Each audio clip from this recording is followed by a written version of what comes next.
Dr. Theo de Jager, uitvoerende direksievoorsitter van SAI, het met Marula Media gesels oor die donker wolk wat oor Suid-Afrikaanse landbou hang. En daardie wolk is die back and close uitbreking. Waar staan ons nou met back and close? Daar het 'n groot ding gebeur toe die staat sy beleid verander het hier in die einde van November, om te sê ons moet die totale kudde in Suid-Afrika moet ons end. Dit is so ongeveer 14 miljoen beeste, waarvan seker 'n goeie 5 miljoen in die kommunale areas is, waar daar nie noodwendig heininge en veehanteringsfasiliteite is en so nie.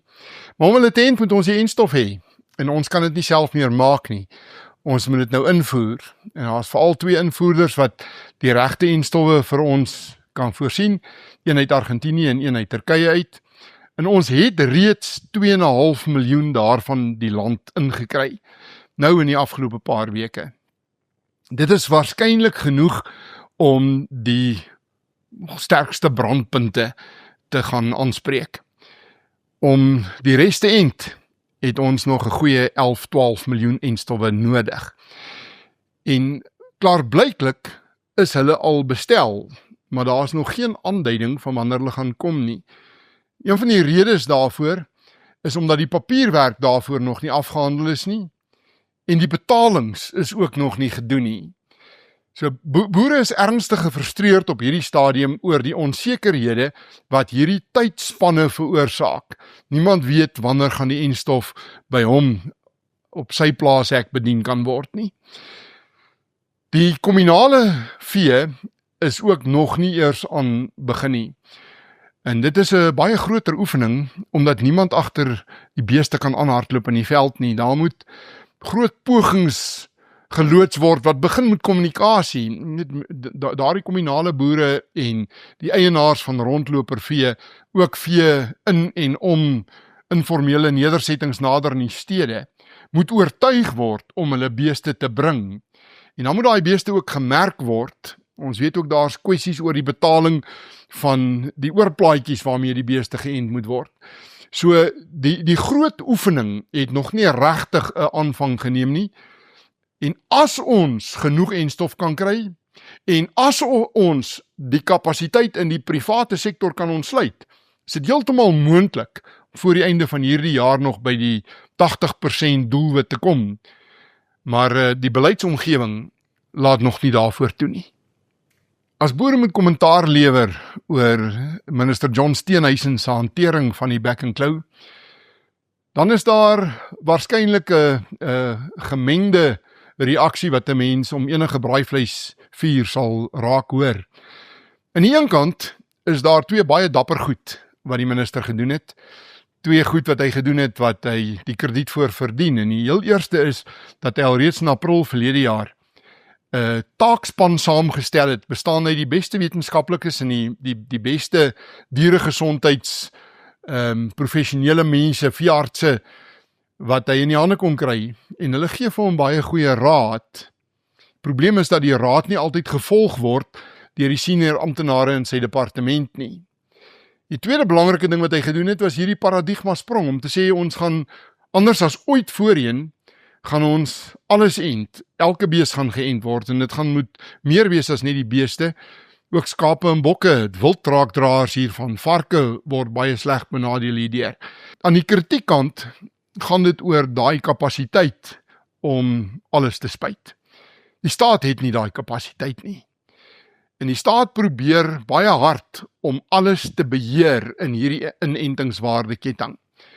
En niemand wil raad luister daaroor nie. Dit is nou al op die punt waar ons SAI en ook van ons netwerkvennote, Sakeliga, Vrystaat Landbou, die saak hof toegeneem het. Omdat ons nêrens in die wet of in die regulasies, of selfs in die regulasies van die internasionale dieregesondheidsowerheid, dit raak lees dat die staat alles moet monitor wat gebeur, hoeveel enstowwe kom in, wat word van daai enstowwe,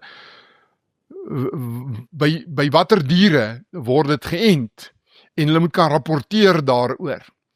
Maar dit is nie nodig dat hulle self alles invoer, besit neem daarvan, dit moet stoor, dit selfs hoef te betaal, en dan dit moet versprei. en dan moet bepaal in watter volgorde word watter diere geënt nie. Want as ons dit self kan doen in die privaat sektor, dan kan ons dit baie vinniger uitrol en dan kan ons baie vinniger by 'n situasie kom waar ons weer kan aansoek doen dat ons back-and-claw vry status sonder inenting herstel kan word. Die kwessie van die mRNA-enstof waar die minister nou 'n ooreenkoms geteken het met Duitsland dat daar gesamentlik navorsing gedoen sal word oor die potensiaal van hierdie spike-proteïen tegnologie in back-and-claw enstowwe is iets waarteen SAI onmiddellik 'n standpunt ingeneem het.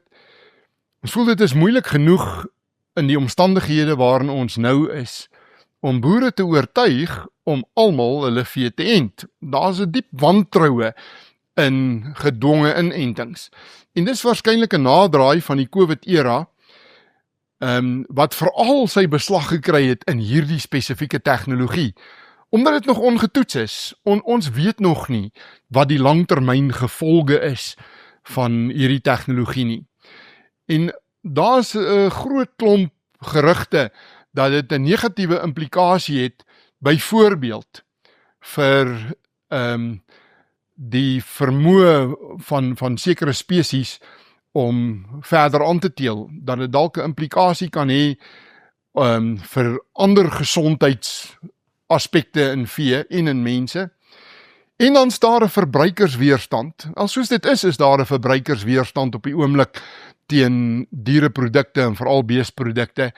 Mense wat wil weet, is dit veilig vir my om melk te drink? Is dit veilig vir my om daai vleis te eet wat uit 'n back-and-claw seergebied uitkom? En terwyl ons stoei met hierdie verbruikersweerstand, voel ons die inbring van mRNA wat nog nie eers behoorlik getoets is nie. Dit kompliseer ons voetspoor in die mark.